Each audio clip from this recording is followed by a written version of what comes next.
As we mentioned in our conversation with Mike Gallagher earlier, one of the main ways the authoritarian Chinese regime is pursuing its stated aim of replacing America as the world's leading superpower is through technology.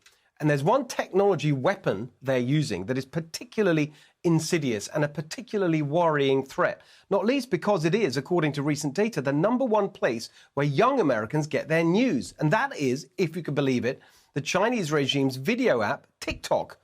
The one person who's been most clear and strong in his warnings about the threat from TikTok and what we should do about it is Federal Communications Commissioner Brendan Carr, appointed to that position by President Trump in 2017. Brendan Carr joins us now.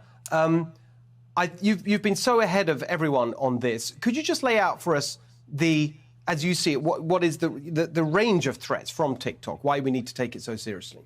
Yeah, thanks, Steve. There's really two main buckets of issues here. One is national security that we've talked a lot about, but the second is mental health. There's something very unique about TikTok. As you indicated, more than 2/3 of all teens in the U.S. are now on TikTok, and parents think of TikTok the way they think of social media they're used to, like Twitter, like LinkedIn maybe, like Facebook, where you're following your friends, your colleagues. That's not at all how TikTok works. TikTok, as soon as you go on there, you're being fed content derived from a algorithm based in Beijing. A study just came out a couple weeks ago that showed that accounts set up for 13-year-old girls were showing eating disorder and self-harm content within 30 minutes of those accounts being set up, and in some cases, in 3 minutes. And we know this is nefarious because that's not the content being showed to kids in China. In China, the version of the app that's available there is showing things like science exhibits, museum experiments, educational material. And again, here, our kids are getting shown things called the Blackout Challenge, which encourages kids to suffocate themselves to get a high. And in fact, we've seen almost 20 kids now, I believe,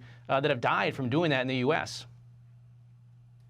I mean, it's so shocking. I've sort of read about it, but the way you lay it out there, it is so despicable. And you have all the media up in arms about, Russian meddling and so on. This is really, really subversive. Do you feel that this message has been understood by policymakers?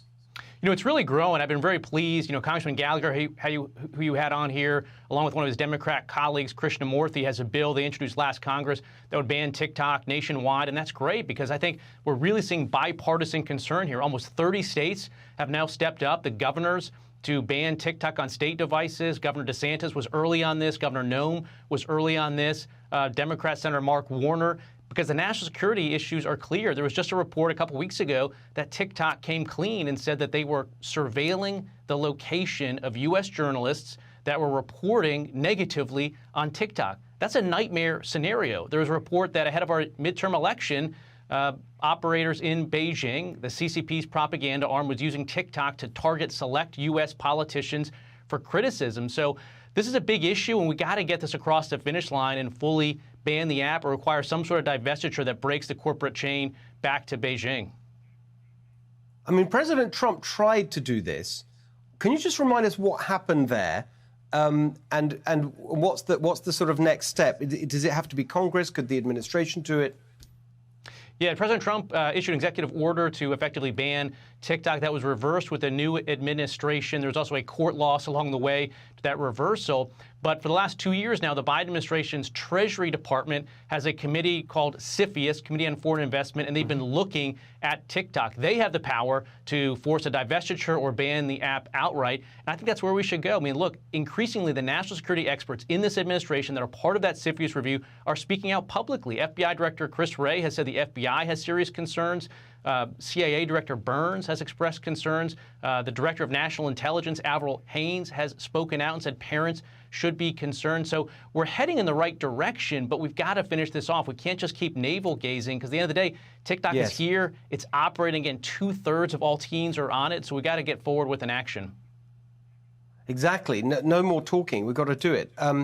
You've been brilliant. And even to, as I said, I thought I knew about this issue, but the way you laid it out for us just then, absolutely compelling and chilling. But thank you for all the work you've done on this.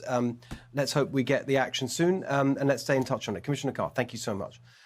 Hi, everyone. I'm Brian Kilmeade. I want you to do me a favor. I want you to click to subscribe to the Fox News YouTube page. This is the only way that I know for sure that you're not going to miss any great commentary, any great news bites, any great interviews coming your way on Fox. You can get it all here on YouTube. So subscribe right now.